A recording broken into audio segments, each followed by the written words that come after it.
Okay, fine. So this is the carpooling problem, and today we are going to discuss it. This is the daily challenge.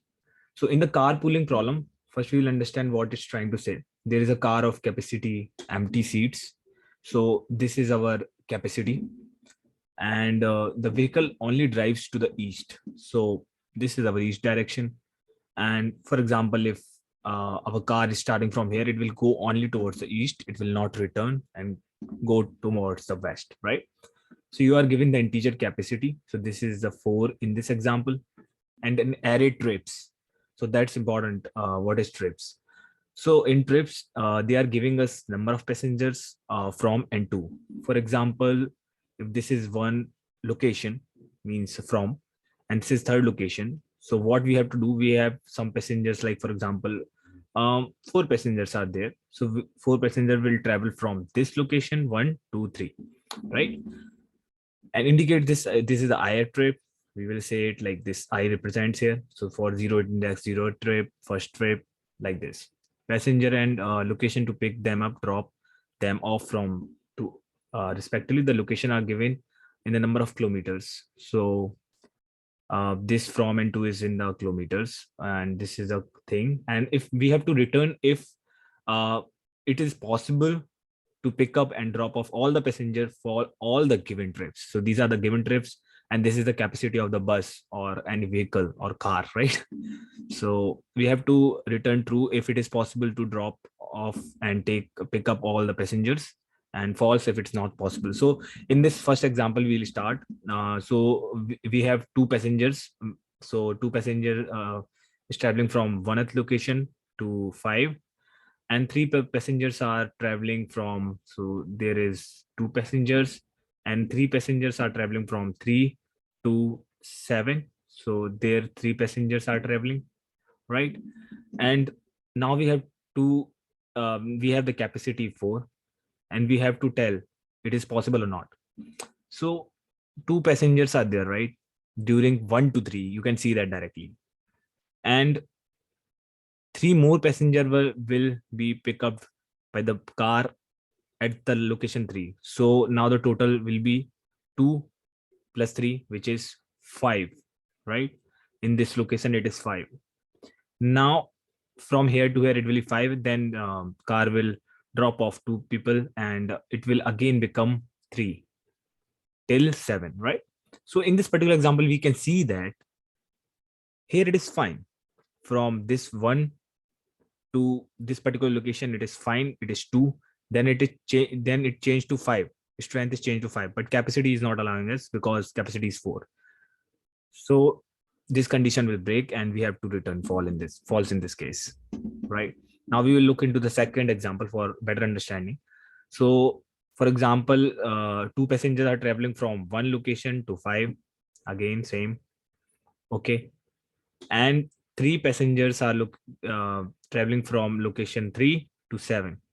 Same thing, but the capacity is increased to 5. So what's happening? From here to here, only we have two passengers, right? Now from here to here, it will increase from 2 plus 3. It will become 5. Now capacity is 5, so it's fine. Now we will drop off two passengers, and it will again become 3. So from here to here, three passengers are there, which is also fine. So this is a possible case. So we will return true. So this is the question. Now we will talk about our solution. So what can be the solution for this? So the trips are 1,000 trip and trip length is of course 3 passengers from 2. So these are some of the conditions which we have to take care. So I'm able to see one thing here, like at each and every point, like this is an array, right? And each and every point, for example, this point, we have to get like how many passengers are there, right? And that's the only thing which we have to solve anyhow. So what we will do, for example, two passengers are traveling from 1 to 5. So in one earth index, so for example, this is one earth index, we will add 2, right? So we are doing plus 2. And at fifth index, for example, this is the fifth index, right? I'm subtracting 2. I'm saying that two passenger will drop off, right? So I'm subtracting 2. And for the second trip, what I'm doing, like this is third index, so I'm adding plus 3 here. So 3 will be value will be 3, right? Plus 3, this is minus 2. And at the seventh index, at the seventh, right? So for example, this is 7. At the seventh index, I will do minus 3. So it will become minus 3 here.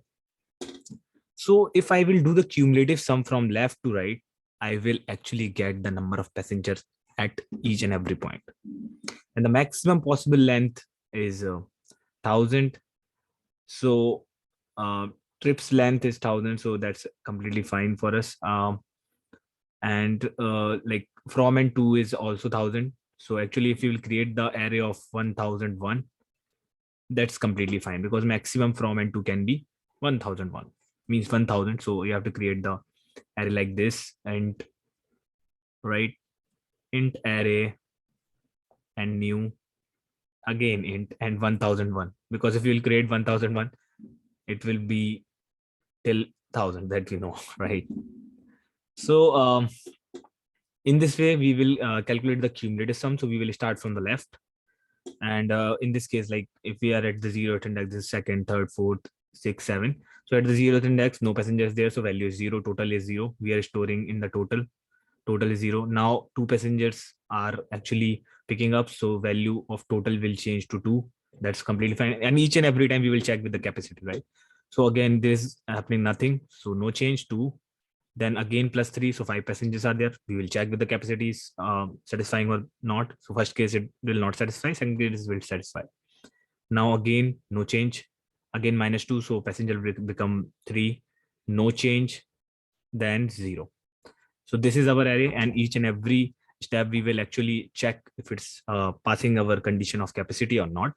So in this way we can solve the problem, right? This looks very easy. And now I will just explain you the code which I wrote actually, so that you can understand it in a better way. So what I did, I just created an array of 1001 size. Okay, so it's an actually 1000 size. So 1001 size is created, so it will maximum up to 1000 we can save. And then this is just taking the length, what's the length of the trip, and what I'm doing, I'm adding like from the start point, from point, I'm adding to the array, adding it, and at the end point where all the passengers are drop off, I'm subtracting in the array. And now I'm just iterating through the complete array. This is the array iteration, and checking like what's the total, and if total is satisfying or not. If it's not satisfying, I'm returning false. If in all the positions it's satisfying, I'm returning true. So it looks easy, and you can actually look into it again and just solve it, and solve it in your own. You will understand it in a better way. Okay, thank you.